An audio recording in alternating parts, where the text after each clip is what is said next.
Welcome back to my channel Excel 101। मैं हूं रिजवान रजाक और आप सबको मेरा सलाम। आज की इस वीडियो में हम जानेंगे स्पार्क लाइंस क्या होती हैं, उनका यूज कब और क्यों करते हैं और ये किस तरह से डाटा ट्रेंड्स को विजुलाइज करने में हेल्पफुल होती हैं। तो स्पार्क लाइन हमें इंसर्ट टैब में जब हम जाते हैं तो हमें यहाँ पे नजर आते हैं तीन तरह की spark lines: line, column, win and loss.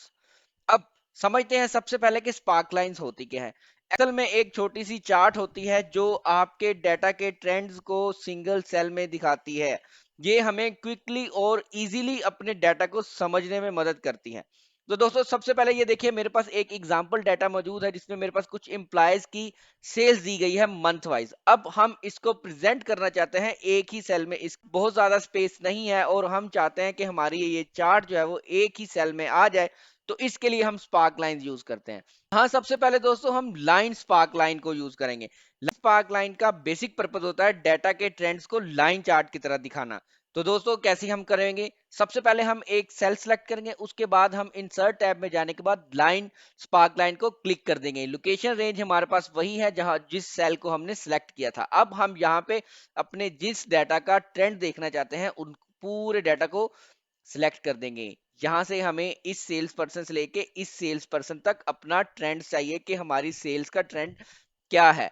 तो जैसे ही हम ओके क्लिक करेंगे दोस्तों तो हमारे पास इस सेल्स का जो है वो ट्रेंड आ जाएगा। इस तरह से जो है दोस्तों लाइन स्पार्क लाइन काम करती है। जैसे ही मैं इसको नीचे ड्रैग करूंगा तो मेरे पास तमाम जो है वो स्टाफ का मंथ वाइज जो है वो उनकी ट्रेंड आ जाएगा दोस्तों। तो ये काम करता है लाइन स्पार्क लाइन। अब अगर इसी डाटा को ही हम कॉलम में देखना चाहें, अगर हमारे पास एक ही सेल हो और हम अपने डाटा सेट को लाइन स्पार्क लाइन की बजाय हम कॉलम स्पार्क लाइन में देखना चाहते हैं, तो वो भी हम उसी तरह करेंगे। सबसे पहले एक सेल को सिलेक्ट करेंगे जहां पे हमने इसको ड्रॉ करना है, उसके बाद हम कॉलम में जाएंगे।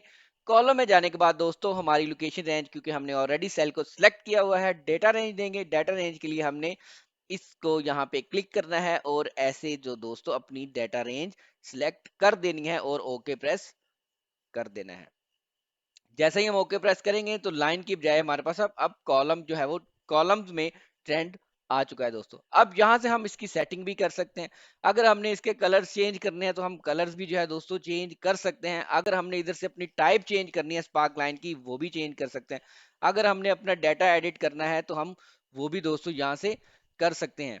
इस तरह से जाके हम अपनी लोकेशन और डाटा सब कुछ जो है वो दोस्तों चेंज कर सकते हैं दोस्तों। अगर हमने हाई पॉइंट को इधर हाईलाइट करवाना है, फर्स्ट पॉइंट को करवाना है, लास्ट पॉइंट को करवाना है, लो पॉइंट को करवाना है, तो वो भी हम यहाँ से क्लिक कर सकते हैं। यानी कि हम स्पार्क लाइन की फॉर्मेटिंग भी कर सकते हैं।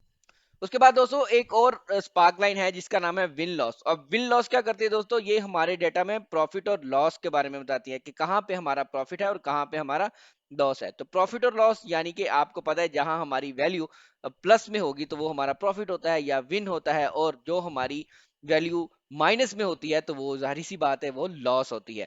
हम इधर इसी डाटा में अप्लाई करते हैं तो दोस्तों ये खास आपको समझ नहीं आएगा। इसके लिए मेरे पास एक और एग्जांपल डेटा, लेकिन फिर भी मैं आपको इधर भी अप्लाई करके बता देता हूँ। क्योंकि हमारा तमाम डाटा जो है वो प्लस में है तो इसलिए ये ट्रेंड को फॉलो करता हुआ प्लस में आएगा। अगर इधर कोई भी वैल्यू माइनस में होती तो इसने इसको नीचे भी एक लॉस वाली साइड पर भी लेके जाना था। जैसे कि अब मैं इधर ये कर देता हूँ, ये देखिएगा तो हमारे पास एक ट्रेंड जो है वो माइनस में भी आ गया। इसके लिए मेरे पास एक और एग्जाम्पल डाटा है दोस्तों। ये देखिए मेरे पास प्रोडक्ट ए बी सी जो है वो दोस्तों वो दिए गए हैं और उनकी मुझे प्लस और माइनस में भी वैल्यू दी गई है। तो इसको भी मैं ऐसे ही अप्लाई करूंगा। सबसे पहले मैं इंसर्ट टैब में जाऊंगा, इंसर्ट टैब में जाने के बाद विन एंड लॉस को क्लिक करूंगा। असल में ये बाइनरी डाटा के लिए होती है या किसी गेम डाटा के लिए होती है कि जहां पे हम विन और लॉस आ रहा होता है कि अगर हम फर्स्ट गेम में विन हुए, फिर लॉस हुए, विन हुए, लॉस हुए, तो उस ट्रेंड को के लिए विन लॉस स्पार्क लाइन जो है वो यूज की जाती है दोस्तों। हमने अपनी लोकेशन रेंज को सिलेक्ट किया हुआ है और यहाँ पे हम अपने डाटा रेंज को भी सिलेक्ट कर देंगे और ओके प्रेस कर देंगे। तो देखिए जहां जहां पे हमारा माइनस की वैल्यू है, नेगेटिव वैल्यू है, लॉसेस हैं, तो वहां पे हमें लॉसेस नजर आ रहे हैं दोस्तों। तो ये है दोस्तों स्पार्क लाइन की तीन टाइप्स। एक है दोस्तों लाइन स्पार्क लाइन, एक है दोस्तों कॉलम स्पार्क लाइन और एक है विन और लॉस स्पार्क लाइन। अब दोस्तों आपको आज की आखिरी बात बता दूं मैं, अगर आपने इनको डिलीट करना हो तो नॉर्मली मेरे कुछ दोस्त क्या करते हैं कि सेल को सिलेक्ट करके डिलीट की को प्रेस कर देते हैं, लेकिन इस तरह से ये लाइन चार्ट डिलीट नहीं होता। अगर आपने इनको रिमूव करना है तो आपने लाइंस को सिलेक्ट करना है और स्पार्क लाइन वाली टैब में जाके दोस्तों जस्ट क्लियर पे क्लिक कर देना है। इस तरह से आप जो है वो अपनी इंसर्ट की गई स्पार्क लाइंस को डिलीट या रिमूव या क्लियर कर सकते हैं दोस्तों। तो ये थी आज की वीडियो। उम्मीद करता हूं आपको ये वीडियो पसंद आई होगी। अगर आपको ये वीडियो पसंद आई है तो काइंडली एक्सेल 101 को लाइक कीजिए, शेयर कीजिए, सब्सक्राइब कीजिए और बेल आइकन को भी प्रेस कर दें ताकि आपको हमारे आने वाले तमाम लेटेस्ट वीडियोस के नोटिफिकेशन मिल सके। अब हमारी मुलाकात होगी एक नई वीडियो के साथ। तब तक के लिए अपना ख्याल रखिएगा।